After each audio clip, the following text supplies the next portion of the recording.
Hello and welcome. Thanks for joining us. We're so happy to have you here for the best PC support tutorials on YouTube. Once upon a time, I worked for Microsoft building an education program for kids, young adults, and seniors to get the most out of their PCs and the Windows 10 experience. Please stick around till the end of the video to get the most out of it. Please like and subscribe to support our channel so we can keep making videos for you in the future. Thank you. So the first thing that you want to do is locate the recycling bin on the desktop. It's going to look something like this, and if it looks something like this, you can certainly open it and see that there's nothing in there.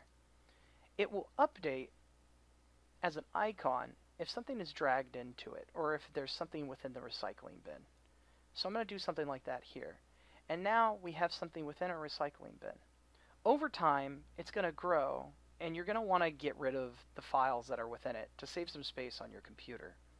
In order to do that, locate the recycling bin icon, and if you don't have it on your desktop, we'll show you how to bring it back in another video.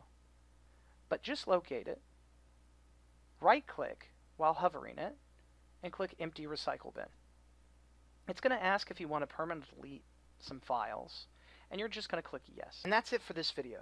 If you have any questions, please head down below to the comment section and I'm sure someone will be able to help. If you're still here, please check out the description below too, as it's full of helpful links that will upgrade your Windows experience. And it will help us support the channel. We look forward to seeing you at our next video. Thank you and bye-bye for now.